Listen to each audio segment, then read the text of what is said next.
वो जानकर मायूस हुए कि मैं इंसान हूँ दुकान नहीं। महफिल के ज़ौक़ शौक़ का यहाँ कोई सामान नहीं। तमाशे में जीत जाने को, हर एक दिल लुभाने को, वो ज़रा भी परेशान नहीं।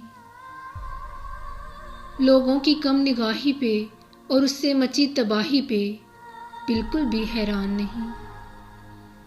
ये मेरे बालों की उलझने, उनकी तो दास्तान नहीं। ये मेरी आँखों की मुश्किलें किसी गैर का एहसान नहीं। दुनिया में पला हूँ, दुनिया से चला हूँ, कब का मर गया होता पर कैसे टला हूँ। मेरा देश परस्तान नहीं और जिया बिना तावान नहीं। देखने में लगता है पर मैं होना आसान नहीं।